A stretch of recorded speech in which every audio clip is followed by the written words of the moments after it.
igreja, Senhor Deus. Eu oro para que o teu povo entenda esse tema e tudo isso também nos conduza até Jesus Cristo, o nosso Senhor. Essa é a oração que eu faço no nome dele. Amém.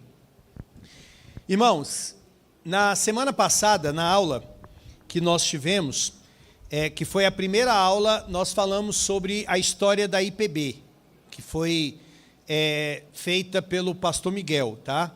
Então, ele comunicou de onde veio a IPB, tá? No contexto europeu, lá com John Knox. Ele falou também como que chegou aqui por intermédio do Simonton, né, que veio dos Estados Unidos, e também tratou também sobre a organização da igreja, como que uma igreja presbiteriana ela há alguns pontos doutrinários, e a nossa confessionalidade, que são os nossos símbolos de fé, também foi falado sobre isso. E hoje nós vamos falar sobre mais um distintivo da Igreja Presbiteriana do Brasil, que são 5 pontos do calvinismo, tá? Os 5 pontos do calvinismo, à guisa de introdução, é uma espécie de um resumo da nossa soteriologia, tá? Soteriologia é a doutrina da salvação. Então, nos 5 pontos, nós temos ali um resumo daquilo que nós cremos, mas não quer dizer que é somente aquilo. Por isso que é um resumo, é uma síntese daquilo que foi tratado no Sínodo de Dort.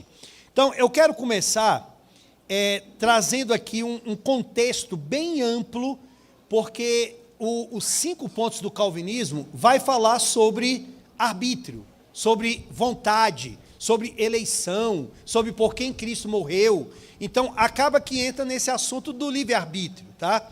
Então, historicamente, o assunto do livre-arbítrio, ele não foi assim tão fácil. Houve grandes debates ao longo da história. Por exemplo, o primeiro grande debate histórico sobre o livre-arbítrio ocorreu com Pelágio e Agostinho de Hipona no século IV. Pelágio foi um herege, ele foi condenado pela igreja por causa dos seus discursos, das suas doutrinas, e Agostinho prevaleceu sobre ele e aquilo que ele ensinou. Qual que era a ideia de Pelágio? Pelágio dizia assim: somos capazes de obedecer. Para Pelágio, nós não herdamos nada de Adão.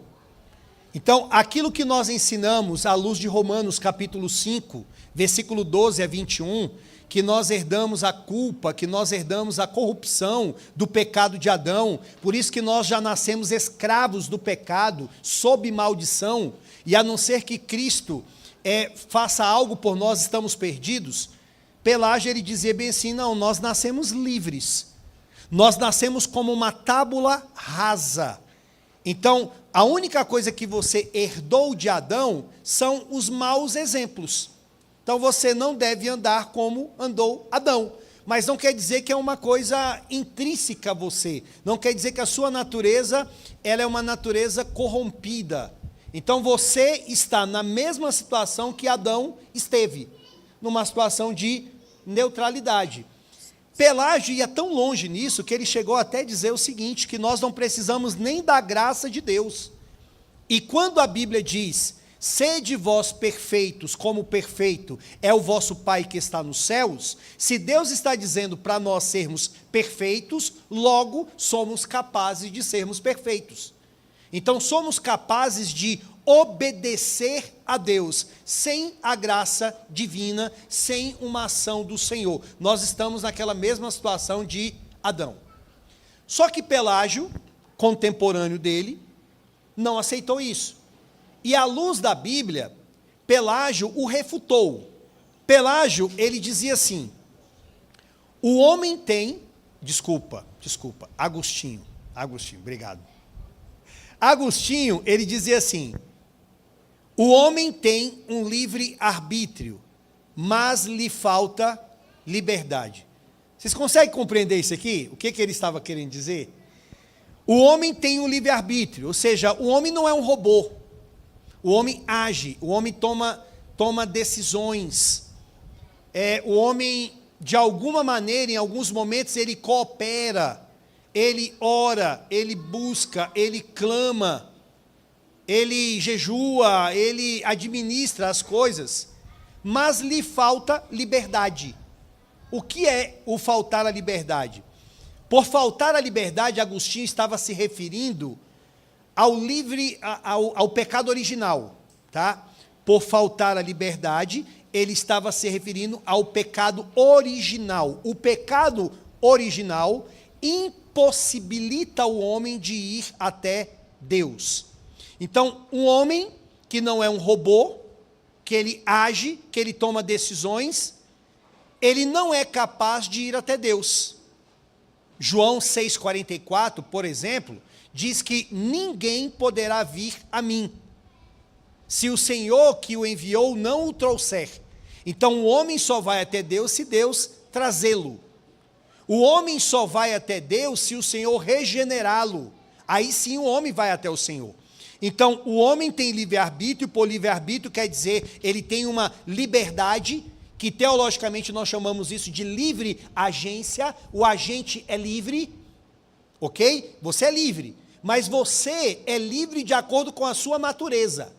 Se é um homem que está morto em seus delitos e pecados, ele é livre, mas ele não é livre para ir até Deus. Se ele é um regenerado, se ele nasceu de novo, ele é livre, ele é capaz de fazer coisas que agradam ao Senhor.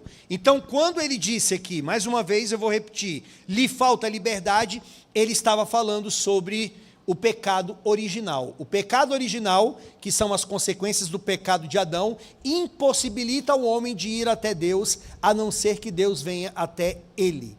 Então, esse debate entre esses dois personagens, Pelágio e Agostinho, foi um debate muito forte na história da igreja, e quem prevaleceu? Agostinho de Hipona. Só que a influência desses dois debatedores, ela não acabou ao longo da história.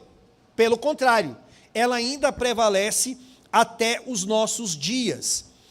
Durante a história da igreja, a Idade Média, a Igreja Católica, o que ela fez? Ela pegou uma via mestra, uma via no qual ela não abraçou tudo que Agostinho falou, e ela também não rejeitou por completo aquilo que Pelágio disse. Então, ela trouxe aquela visão que nós chamamos de um semi-pelagianismo. O que é um semi-pelagianismo?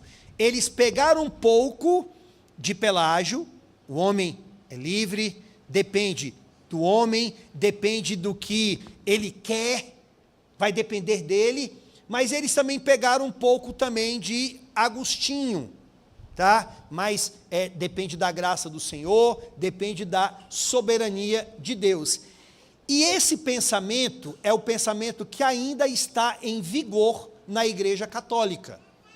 E eu quero já despertar na mente de vocês o seguinte, que esta forma católica de ensinar o arbítrio do homem depende de você e depende de Deus, da graça. Eu estou pregando, é você que abre o seu coração. Eu estou pregando, é você que tem que fazer as coisas através dos sacramentos. Esse tipo de pensamento, Deus e homem, tanto ele prevalece na Igreja Católica, quanto também ele é um pensamento que prevalece no protestantismo, não sendo o protestantismo reformado. Ok? Vocês vão ver que é a mesma coisa, só vai mudar a nomenclatura.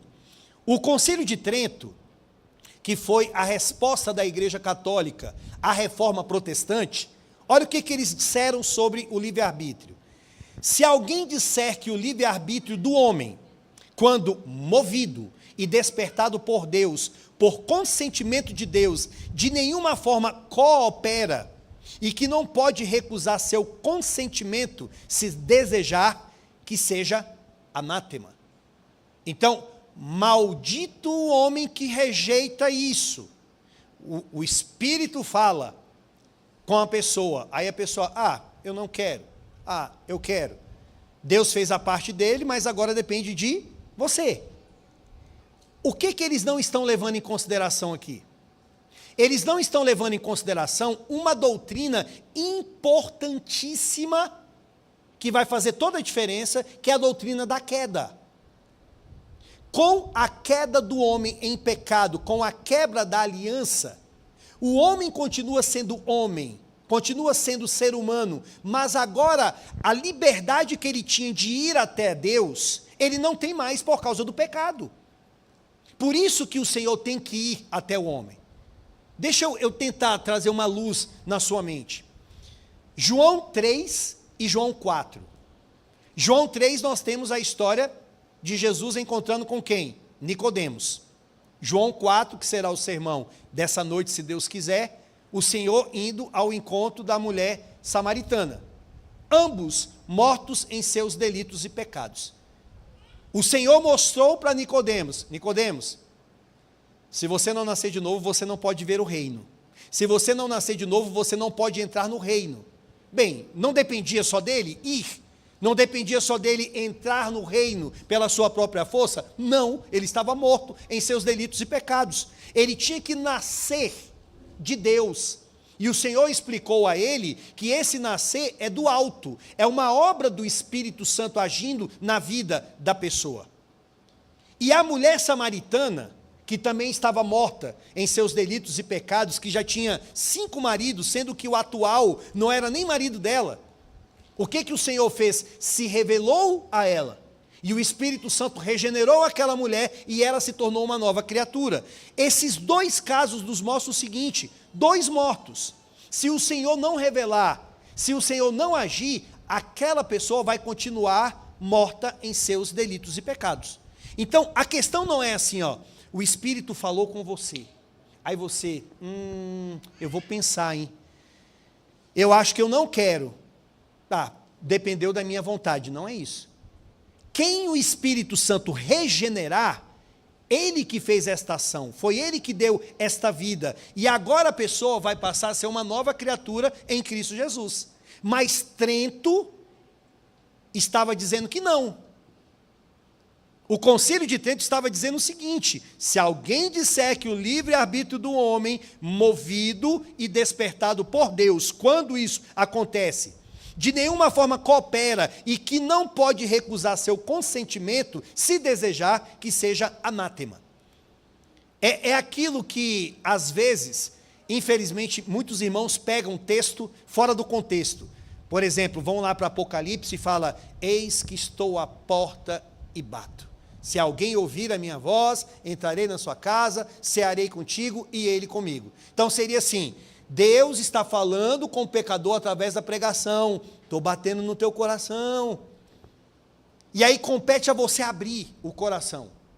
E Deus vai entrar, mas vai depender do seu consentimento. Só que aquele texto não está falando sobre isso. Aquele texto está falando sobre a igreja.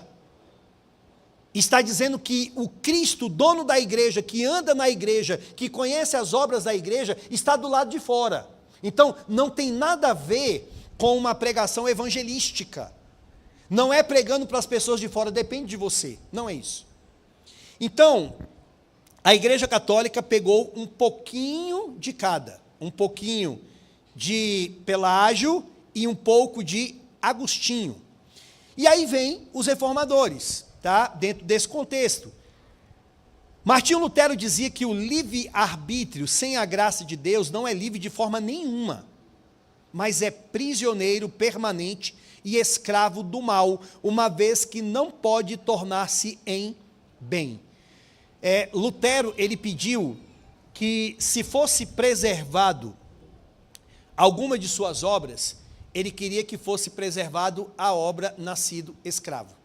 Era a obra principal dele, que ele vai argumentando ali em um debate com Erasmo de Roterdã, um humanista, que ele disse que Erasmo de Roterdã, dentre todos aqueles outros teólogos, ele foi no cerne da questão, ele tocou no ponto principal, e ele falou bem assim: olha, o homem já nasce escravo, o homem não tem esse arbítrio como as pessoas colocam, o homem não pode fazer o que ele quer. Não é assim, não é ele que está com a caneta em suas mãos escrevendo a história, mas o homem já nasce escravizado ao pecado. E de igual modo também pensou depois, posteriormente, João Calvino. João Calvino dizia que somos escravos voluntários. E aí, meus irmãos, obviamente todos esses homens, eles estavam pegando as Escrituras. Eles estavam vendo as Escrituras como um todo. Quando Jesus diz lá em João capítulo 8, todo aquele que peca é escravo do pecado. Escravo. Escravo não tem liberdade. E aí você tem o versículo condicional, que é o versículo 36, que diz: se, pois, o Filho vos libertar, verdadeiramente sereis livres. Eu só tenho a verdadeira liberdade de ir até o Senhor, se o Senhor me libertar, se o Senhor me regenerar. Agora eu vou até Ele. De maneira que, para o protestantismo reformado, tem um momento, ou haverá um momento que você vai falar: eu quero, eu vou. Tem esse momento. Mas esse momento só vai acontecer depois que o Senhor trabalhar no teu coração e lhe conceder vida. Agora, a partir do momento que Ele concede vida, então você vai até o Senhor. Por isso que Efésios capítulo 2 diz: pela graça sois salvos, mediante a fé, e isto não vem de vós, é dom de Deus, para que ninguém se glorie. O que não vem de nós? A salvação, a fé. A fé não vem de nós, a fé é um dom de Deus. Mas convenhamos, quem é que crê? É Deus? É Deus que crê? Não, somos nós. Então, ainda que essa fé venha como um dom, porque Ele me deu vida, e eu passo a crer, mas eu que crerei nele. Então, eu vou falar: eu quero, eu aceito, eu vou correr até os pés do meu Senhor Jesus Cristo, mas eu vou fazer isso porque previamente Ele trabalhou em meu coração. Só que nos idos ali do século XVI, surgiu um homem chamado Armínio, tá? E o Armínio, meus irmãos, ele foi um estudioso que gostava muito dos ensinos de Calvino, tá? E ele, durante um bom tempo, ele andou ali em sintonia com os ensinos da Reforma, e a Reforma, no que tange ao arbítrio, entendia o quê? Olha, o homem está morto, a não ser que Deus faça alguma coisa, o homem não vai até Deus. Só que ele, como professor de teologia, ele começou a demonstrar uma certa fragilidade doutrinária. Ele começou a demonstrar isso, não crendo mais com tanta consistência em alguns temas, discordando, tá? Fazendo alguns comentários com algumas pessoas. E interessante que muitas das vezes ele citava Calvino, como se fosse bem assim: olha, mas Calvino pensava assim, Calvino disse isso, mas muitas coisas não tinha nada a ver do que ele estava falando. Tiago Armínio, ou Jacob Armínio, ele morreu, mas os seus ensinos não morreram com ele, porque, de certa maneira, ele influenciou um grupo de pessoas que passaram a pensar como ele e foram até além daquilo que ele tinha dito. Esse grupo ficou conhecido como os remonstrantes. Remonstrantes é um termo que diz respeito a um protesto. Quase que os protestantes, né? Eles fizeram um protesto em defesa daquilo que o seu mestre tinha ensinado. Então, o que eles começaram a protestar? Tá? Nos chamados Países Baixos, principalmente na Holanda, o que prevalecia ali era uma confissão de fé reformada. Então, o que eles criam sobre salvação, sobre depravação, sobre todos esses assuntos, é o que a fé reformada sempre esposou. O homem está morto em seus delitos e pecados, e Deus tem que se revelar para que o homem saia daquela condição. Só que esse grupo de estudiosos, eles queriam que o concílio de... Não é o concílio de Trento?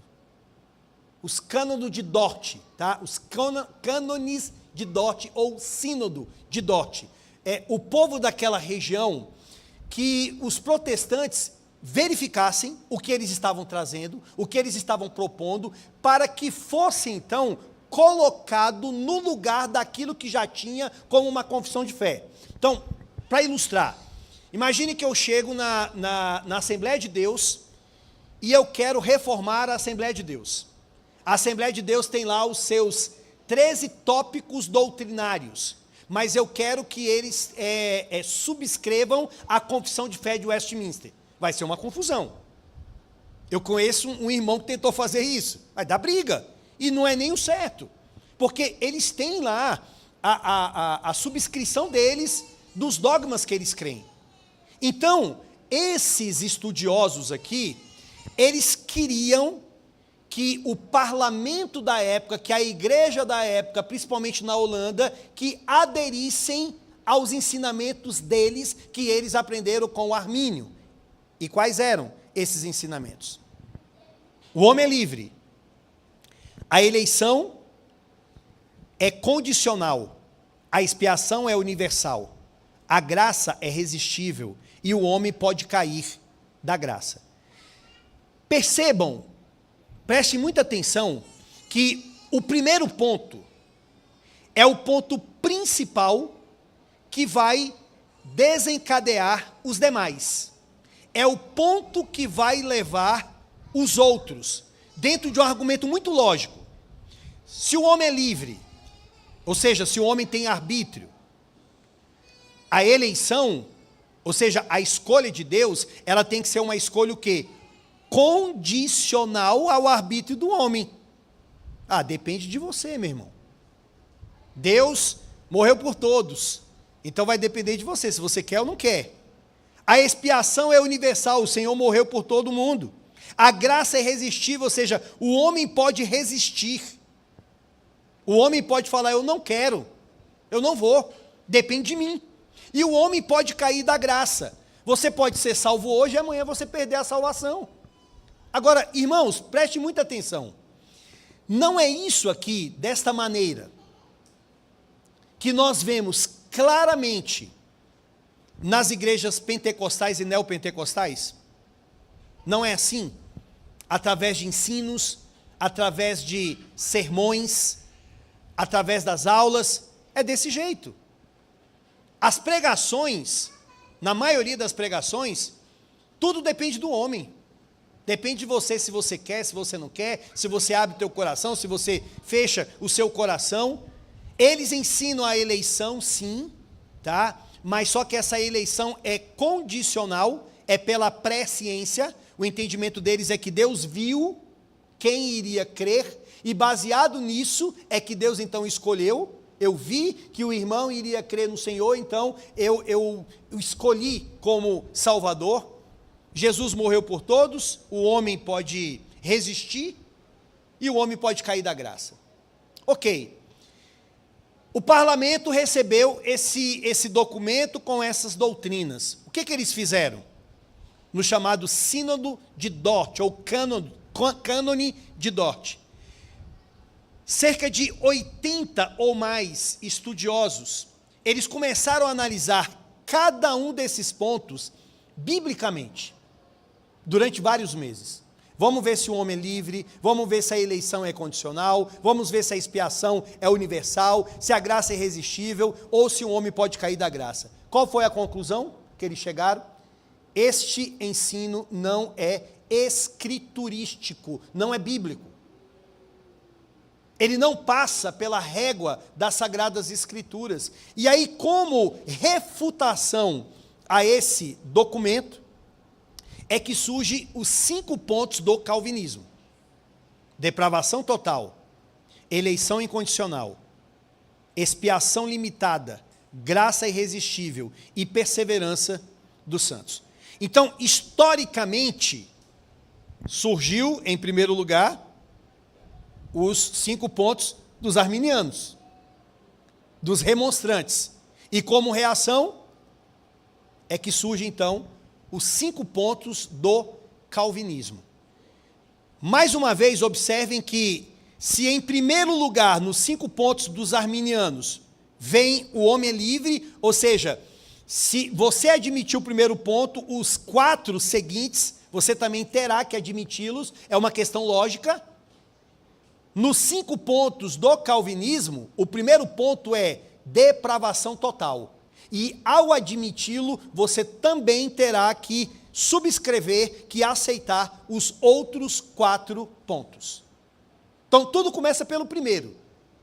É como as pecinhas de dominó. Você balança em um, derruba um, os outros vão cair junto, se eles estiverem consistentes.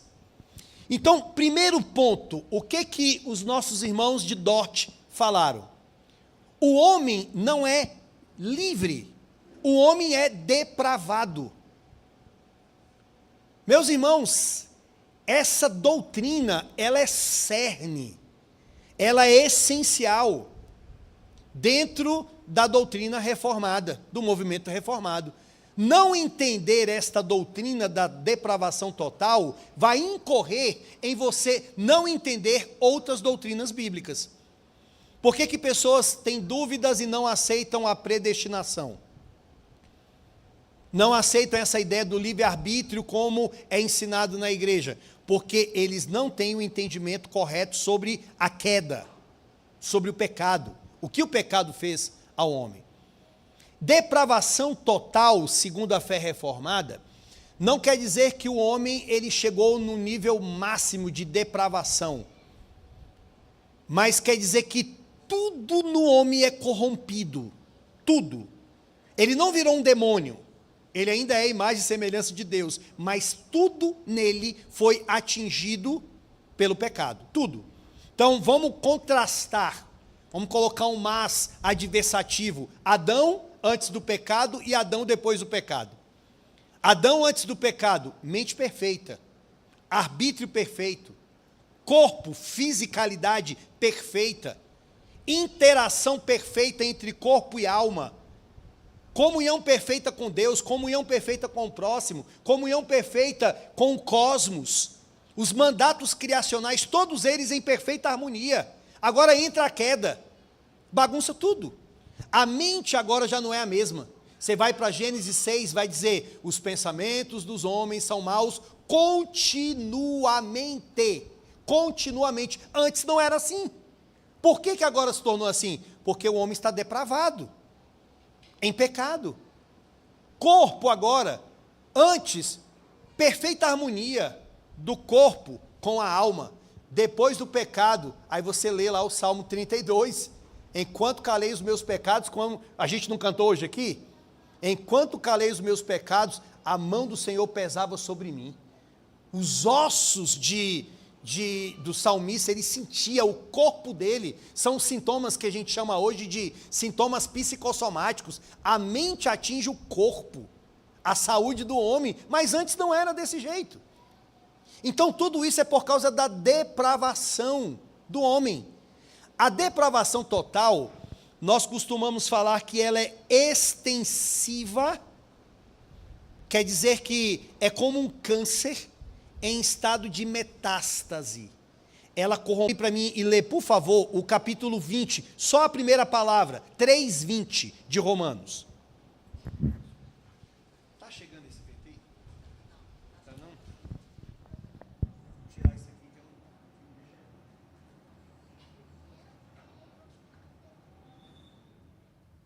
Romanos 3:20.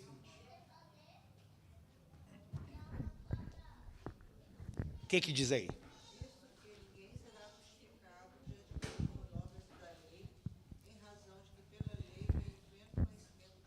Tá, 21. Mas agora, sem lei, manifestou a justiça de Deus, testemunhada pela lei e pelos profetas. Olha, presta atenção no mas. Mas agora, sem lei, mas agora. Esse mas aí, antes desse mas, desse contraste, Paulo falou sobre o pecado dos judeus, Paulo falou sobre o pecado dos gentios, Paulo saiu denunciando toda a raça humana, mostrando que todos eles são indesculpáveis. Paulo falou que ninguém pode ser justificado por obras da lei. Paulo falou que as pessoas, mesmo vendo que existe um Deus através da criação, eles fizeram imagem de escultura. Então, Paulo virou a mesa diante de todos eles.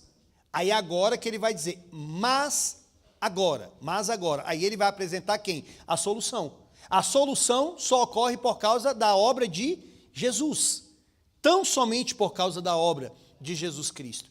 Então, a Bíblia como um todo, ela vai mostrar que o homem está depravado, de que o homem está morto.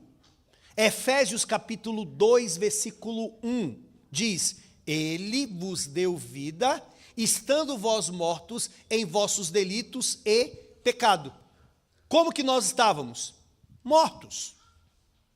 Gente, e isso é tão sério, e não é levado em consideração pelas igrejas, que não pensam de acordo com a fé reformada, que para eles a pessoa está morta não é bem está morta. Porque para eles o morto ainda pode responder, o morto pode ver, o morto pode sentir, depende do morto ir para a igreja, depende do morto aceitar Jesus Cristo. Mas um morto, ele não vê, ele não ouve, ele não fala, ele não se movimenta.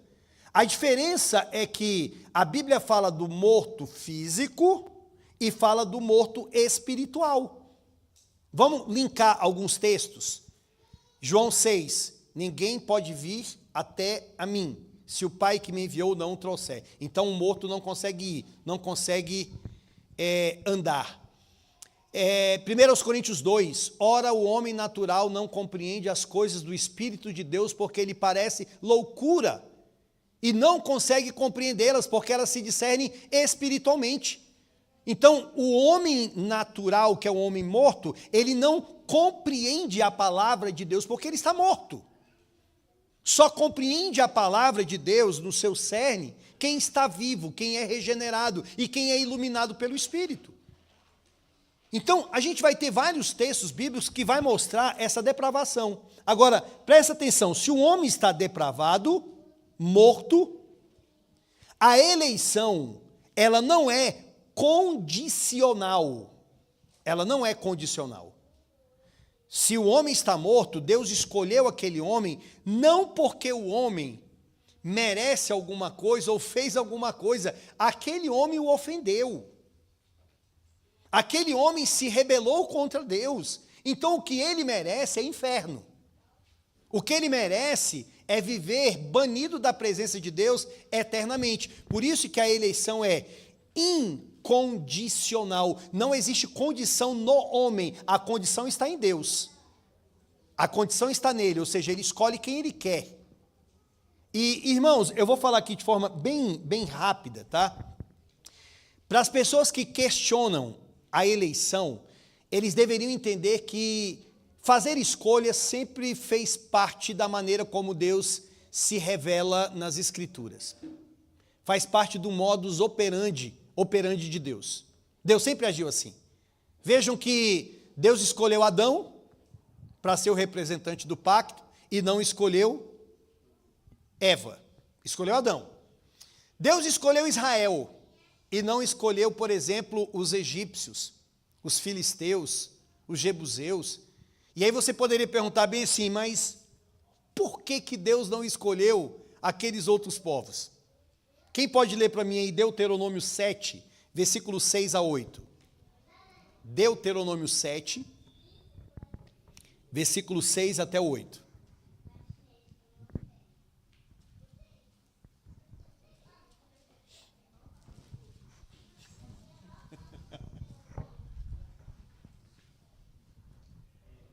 Quiser eu leio aqui.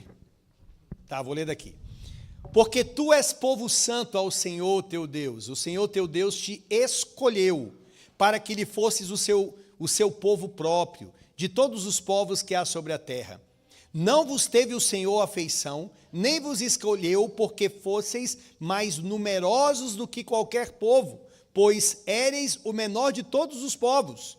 Mas porque o Senhor vos amava, e para guardar o juramento que fizera a vossos pais, o Senhor vos tirou com mão poderosa e vos resgatou da casa da servidão, do poder de Faraó, rei do Egito. Então, Deus escolheu não porque eles eram melhores, mais numerosos, porque havia alguma situação particular neles. Não, Deus escolheu porque Ele amou. Então, Deus faz escolhas. Quando nós entramos no Novo Testamento, Deus não mudou isso. Olha o que Ele diz em Mateus 22:14. Porque muitos são chamados, mas poucos escolhidos. Isso te lembra alguma coisa lá do Antigo Testamento? Deus não escolheu ali, Deus não chamou uma multidão lá de Israel, mas foram todos que entraram? Foram todos que entraram na terra prometida? Não. Tem um tal de Josué, um tal de Caleb aí, né, que foram pouquíssimos. E agora o Senhor está mostrando da mesma maneira no Novo Testamento. Existe um chamado que é geral. Tá? Nós devemos pregar a palavra do Senhor para todo mundo, para todos. Jesus ele nos incumbiu dessa tarefa. Agora, esse chamado geral é diferente do chamado específico. Existe aquele chamado que Deus muda o coração da pessoa. Deus vai lá e trabalha no coração específico daquela pessoa, como Ele fez no coração da mulher samaritana, como Ele fez no coração de Lídia, como está lá em Atos capítulo 16 e 17. Tá? Um outro texto, João 6, 37 a 39. Deixa aberto esse texto aí. João 6, 37 a 39. Todo aquele que o Pai me dá, esse virá a mim. E o que vem a mim, de modo nenhum o lançarei fora. Veja, todo aquele que o Pai me dá. Então o Pai, Ele deu algumas pessoas para Jesus. Esse virá a mim. Então aqueles que o Pai deu ao Filho na eternidade, esses virão. E o que vem a mim, de modo nenhum o lançarei fora. Porque eu desci do céu não para fazer a minha própria vontade, e sim a vontade daquele que me enviou. E qual é a vontade? Versículo 39. E a vontade de quem me enviou é esta, que nenhum eu perca de todos os que me deu. Pelo contrário, eu o ressuscitarei no último dia. Olha as promessas que temos aqui. A vontade de Deus é que eu não perca nenhum de todos os que me deu. Lembram, melhor dizendo, do texto de João 17, que eu até citei no sermão. Jesus intercedendo, Ele falou, eu rogo por esses, eu não rogo pelo mundo. O que Jesus fez em relação aos discípulos que Ele não fez em relação a Judas? Ele protegeu, Ele guardou, e nenhum deles se perdeu, exceto o filho da perdição, para que se cumprisse a Escritura. Ou seja, conectando o texto de João 17 com o texto de João 6, o Pai deu algumas pessoas para Jesus na eternidade. Dentre essas pessoas não estava Judas. Por isso que Judas, o Senhor, não intercedeu por ele. Por isso que Judas, ele fez o que fez e ele morreu sem a salvação. Então, no texto de João está dizendo que todos aqueles que o Senhor deu a Jesus, esses serão salvos, e ainda há uma promessa, eu o ressuscitarei no último dia.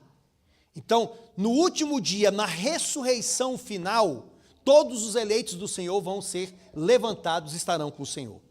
João 6,44. Ninguém pode vir a mim, se o Pai que me enviou não o trouxer. Pergunta que eu faço a vocês. Por que ninguém pode ir até o Senhor? Dentro desses 5 pontos aqui, por que ninguém pode ir até o Senhor? Por quê? Porque está morto. Ele não tem a capacidade. Muito simples, mas nem todos entendem isso. Por isso que existem arminianos. Por isso que existem pessoas que pensam de forma contrária. Ninguém pode ir porque estão mortos. Se o Pai que me enviou não o trouxer não é convidar. Trouxer, segundo o Sproul, é um termo grego que é elko, que é arrastar, é trazer com força. Isso aqui pressupõe uma ação do Espírito Santo no coração da pessoa. Isso pressupõe uma regeneração. Isso pressupõe a morte de Cristo na cruz. Somente quando essas coisas acontecem é que essa pessoa virá. Então, a gente pode colocar aqui, ó. Dá uma olhada aqui nesse gráfico. Você tem aqui a eleição, ok? A eleição ocorreu lá na eternidade. O Pai escolheu algumas pessoas. Mas por que algumas e nem todas? Deus poderia não salvar ninguém. Deus poderia salvar todo mundo. Mas Deus, na sua sabedoria, aprove a ele salvar alguns por graça, não porque eles merecem, e usar de condenação com os outros, justiça.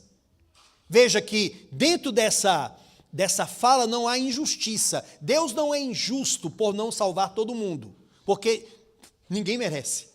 Ninguém merece ser salvo. Então, o Deus que escolheu pessoas, ele deu pessoas ao Filho, e o Filho morre por essas pessoas, há 2000 anos atrás. Ele morreu por elas, ele não morreu por todas. Ele não morreu por cada pessoa neste mundo, porque se ele tivesse morrido por cada pessoa neste mundo, todas as pessoas seriam salvas. Existiria o que a gente chama de um universalismo. Aí não precisaria Jesus ter vindo, aí não precisaria de inferno. Para que vai ter inferno? Jesus morreu por todo mundo. Quando ele falou, Pai, está consumado, tetelestai, nas tuas mãos entrego o meu espírito. Se Jesus derramou o sangue dele por cada pessoa neste mundo, então Judas não é para ir para o inferno. Então, tantas pessoas que a Bíblia às vezes fala que estão ali no inferno, aquilo ali é uma mentira. Então, para que tem inferno? Então, se há inferno, e se haverá um lago de fogo e enxofre, logo, nem todos serão salvos. Logo, Jesus Cristo morreu por todos.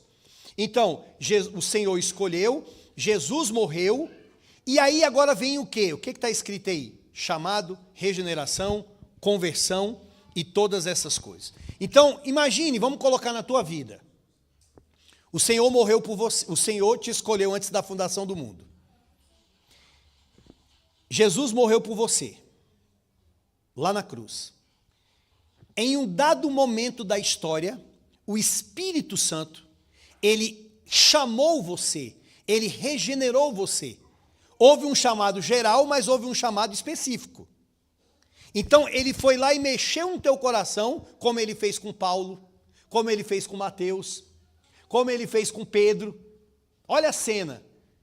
Paulo mortinho, indo no caminho de Damasco, Jesus aparece para ele, muda a história dele. Pedro pescando, o Senhor aparece para ele e fala assim, vou fazer de você agora pescador de almas. Mateus na coletoria de impostos, Mateus, segue-me. Zaqueu, desce daí. A mulher samaritana, meus irmãos, o Senhor atravessou um lugar que ele tinha 3 rotas. Ele utilizou a rota mais curta, porém a mais perigosa. Para quê? Para ir se revelar para aquela mulher. Por que ele não se revelou a todos os samaritanos? Por que ele não se revelou a todos os pescadores? Por que ele não se revelou a todos os cambistas? Porque ele tinha um propósito na vida daquelas pessoas específicas. Ele veio para fazer a vontade do Pai, e a vontade do Pai é que nenhum daqueles que me deste se perca, mas eu ressuscitarei no último dia. Então, o Senhor veio para fazer uma obra específica. Então, o Pai elegeu, o Filho redimiu e o Espírito Santo chamou. Aí o Espírito Santo chama, ele regenera, ele dá vida, e aí começa todo o procedimento que vai culminar até a glorificação. Vai acontecer o quê? Ele vai te chamar, ele vai te regenerar, aí vai acontecer a conversão. Você vai se arrepender dos seus pecados, você vai ter fé no Senhor e, consequentemente, você será justificado.